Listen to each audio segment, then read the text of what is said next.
I was infected, excuse me, in 1982 when I was 5 years old. In, I think it was mid-85, he asked for an HIV. Reluctantly, they gave him the HIV test and it came back positive.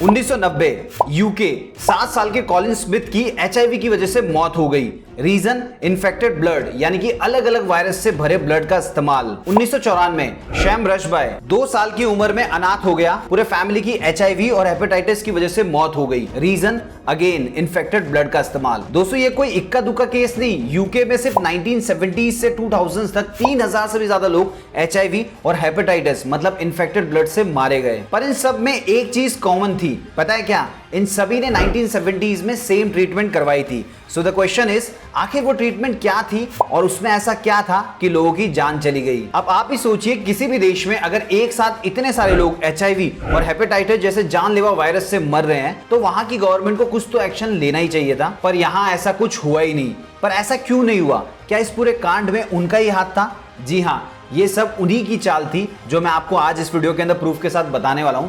क्योंकि recently UK के हाल फिलहाल के PM ने खुद कहा कि a day of shame for British state. This is a day of shame for the British state.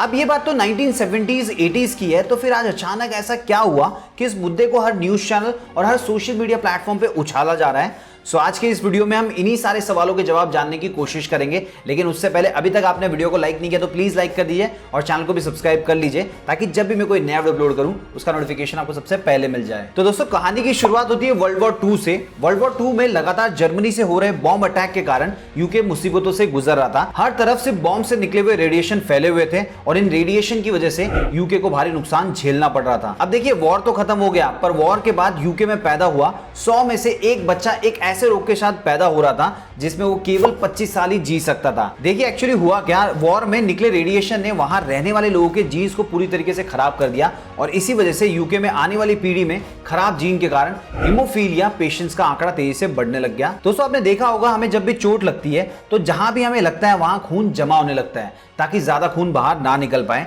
लेकिन haemophilia patients में खून जमा नहीं होता। ऐसा इसलिए नहीं होता क्योंकि ब्लड में जमा होने वाला जो जरूरी प्रोटीन होता है फैक्टर 8 ऐसे पेशेंट्स में बनता ही नहीं है और इस वजह से एक छोटी सी चोट भी उन्हें मौत के घाट उतार सकती है। सो उस वक्त यूके में सिचुएशन कुछ ऐसी थी कि हीमोफीलिया पेशेंट की तादाद लगातार बढ़ती जा रही थी और उतनी तेजी से उनका आंकड़ा भी घट रहा था, मतलब उनकी मौत हो रही थी। इस प्रॉब्लम को सॉल्व करने के लिए यूके के साइंटिस्ट अलग अलग ट्रीटमेंट की खोज करने लगे और फाइनली कई डू अंडू रिडू के बाद उन्होंने एक टेक्निक बनाई, क्रायोप्रेसिटेट। ये मेथड काफी सिंपल है। इसमें ब्लड लिया जाता है और फिर सबसे पहले उसमें से प्लाज्मा यानी कि ब्लड का वो हिस्सा जिसमें मिनरल और प्रोटीन होता है उसे अलग किया जाता है। फिर उसे -30 डिग्री पे फ्रीज करके नॉर्मल टेम्परेचर में ठंडा होने रखते हैं। इस दौरान उसमें कुछ सब्सटेंस एक साथ आकर जमा होने लगते हैं जिसे क्रायो कहा जाता है और डॉक्टर्स इस क्रायो को हीमोफीलिया पेशेंट में इंजेक्ट करते हैं जो आगे जाकर उन्हें ब्लड क्लॉटिंग में मदद करता है। अब ये मेथड जैसे ही मार्केट में आई सभी ने राहत की सांस ली क्योंकि इसकी मदद से कई हीमोफिलिक पेशेंट ठीक होने लग गए।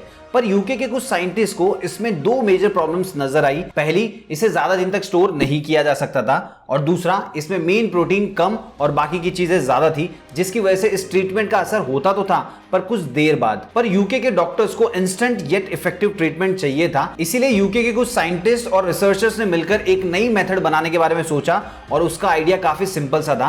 पूरे प्लाज्मा में से उसी फैक्टर 8 प्रोटीन को निकालना जो हमारी बॉडी में ब्लड जमाने का काम करता है और इसी तरह उन्होंने फैक्टर 8 मेथड को डेवलप किया जो आगे चलकर सभी के लिए एक वंडर ड्रग साबित हुई। अब जैसे इस मेथड का इस्तेमाल किया गया तुरंत ही पेशेंट्स की कंडीशन में सुधार दिखाई देने लगा। जहां हीमोफीलिया पेशेंट सिर्फ 25 साल तक जी सकते थे वहीं उनकी लाइफ स्पैन एक साधारण इंसान की तरह हो गई, विच वॉज ग्रेट। लेकिन फिर कुछ ऐसा हुआ कि यही वंडर ड्रग इनके लिए मौत का कारण बन गई। एक्चुअली इसके रिजल्ट को देखते हुए यूके में इसकी डिमांड दिन प्रतिदिन बढ़ने लग गई, लेकिन प्रॉब्लम ये थी कि डिमांड के सामने सप्लाई और प्रोडक्शन ना के बराबर था क्योंकि फैक्टर 8 बनाने के लिए वहां के ब्लड बैंक में उतना खून ही नहीं था और ना ही कोई वॉलंटरीली डोनेट कर रहा था। अब खून नहीं तो प्रोडक्शन नहीं होगा और इसी वजह से यूके में फैक्टर 8 का प्रोडक्शन रुक गया पर लोगों की डिमांड नहीं रुकी।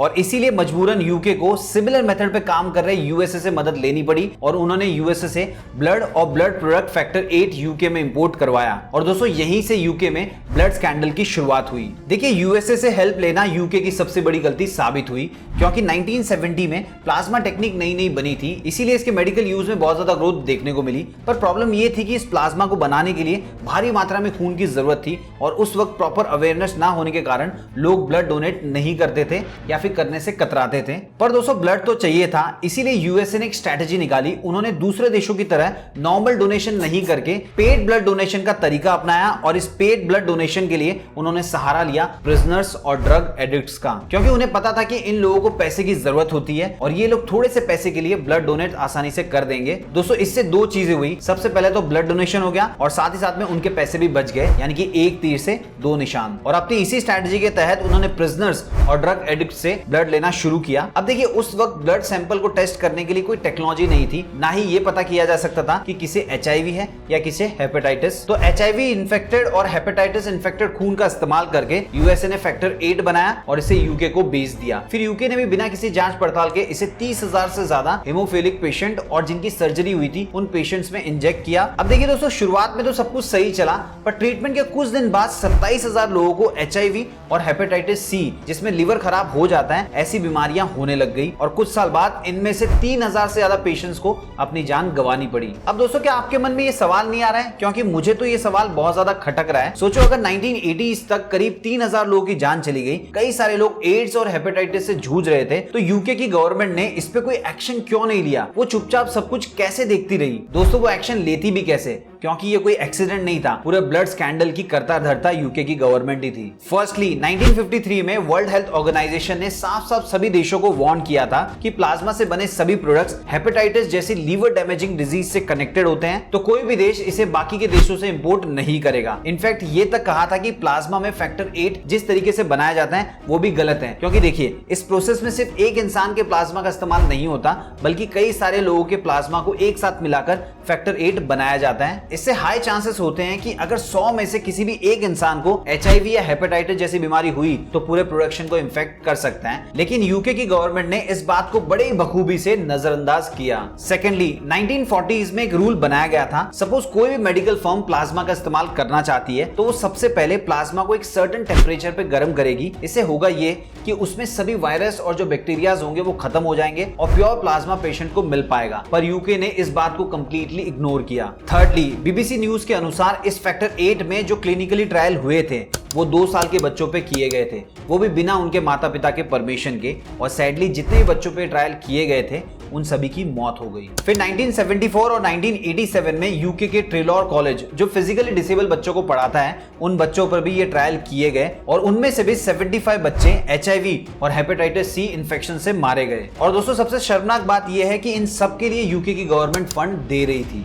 यानी कि दोस्तों ऐसा नहीं था कि गवर्नमेंट को इसके बारे में कोई जानकारी नहीं थी, उन्हें पता था, फिर भी उन्होंने अपने फायदे के लिए इस पर कोई एक्शन नहीं लिया, बल्कि उनका ही साथ दिया। लेकिन ऐसा क्यों किया? सिर्फ और सिर्फ अपने पैसे बचाने और फेम बचाने के लिए, क्योंकि अगर उनकी वो गलती मानते तो उन पे आगे से कोई भी भरोसा नहीं करता एंड वर्स उन्हें अपनी पोजीशन से हाथ धोना पड़ता। सो ऑल इन ऑल लोगों ने गवर्नमेंट और डॉक्टर पे भरोसा किया और उन्होंने ही उन्हें धोखा दिया। लेकिन 1980s में जैसे ही लोगों को गवर्नमेंट और हॉस्पिटल के ब्लड स्कैंडल के बारे में पता चला, उन्होंने प्रोटेस्ट करना शुरू कर दिया। सभी एचआईवी और हेपेटाइटिस से ग्रसित लोग साथ आकर गवर्नमेंट के सामने कंपनसेशन की डिमांड रखने लगे। 1990s में उन्होंने एक चैरिटी भी बनाई, मैकफार्लेन ट्रस्ट। लेकिन ये चैरिटी बनाना बस एक दिखावा था, क्योंकि उनके हिसाब से उन्होंने कोई गलती नहीं की थी। लेकिन फिर भी इतना नुकसान होता देखकर वो फैमिलीज को पैसे देंगे, ऐसा उन्होंने कहा। ऊपर से उन्होंने फैमिलीज के सामने एक शर्त रखी कि उनको पैसे तभी मिलेंगे जब वो डिपार्टमेंट ऑफ हेल्थ पर कोई भी शू यानी कि कोई भी कोर्ट केस नहीं करेंगे। और तब से लेकर किसी भी फैमिली को कोई भी पैसा नहीं मिला और ना ही उन्होंने गवर्नमेंट के खिलाफ जाने की कोशिश की अंटिल 2017। देखिए 2017 में जेसन इवेंस जो कि 4 साल की उम्र में ही अपने पिता को इस ब्लड स्कैंडल की वजह से खो चुके थे। इसके अलावा उन्हें स्कूल टाइम में सभी बच्चे एड्स बॉय के नाम से चिढ़ाते थे, तो उन्होंने क्या किया, उस टाइम की जो पीएम थी थेरेसा में, उनसे डिपार्टमेंट ऑफ हेल्थ के खिलाफ कंप्लेंट दर्ज की और वहां से एक बार फिर से ये स्कैंडल चर्चा में आ गया। अगर मैं आपको टाइमलाइन के हिसाब से बताऊं तो 2017 में ये स्कैंडल कोर्ट में पेश हुआ, 2018 में इस पे इंक्वायरी बिठाई गई और तब से लेकर 2022 तक मिले सभी सबूतों के आधार पर यह साबित हुआ कि इस सब में गलती यूके की गवर्नमेंट की थी। और फाइनली मंडे को अब के पीएम ऋषि सुनक ने जितने भी लोगों ने अपने करीबियों को खोया है उनसे माफी मांगी और कंपनसेशन के प्रोसेस को भी शुरू किया। तो दोस्तों ये था दुनिया की हिस्ट्री का सबसे बड़ा ब्लड स्कैंडल और ऐसे ही एक बड़ा स्कैंडल इंडिया में भी हुआ था जिसे लास्ट तक कोई भी पकड़ नहीं पाया। अब वो स्कैंडल क्या था उसे मैंने मेरे इस वीडियो के अंदर डिटेल में कवर किया है, जिसे आप स्क्रीन के ऊपर देख पा रहे हैं। तो इस पे क्लिक करके उस स्कैंडल को भी आप डिटेल में समझ सकते हैं। वीडियो पसंद आए तो वीडियो को लाइक कीजिए, इस वीडियो को अपने सभी फ्रेंड्स के साथ शेयर कीजिए। मिलते हैं दोस्तों अगले वीडियो में फिर एक इंटरेस्टिंग टॉपिक के साथ।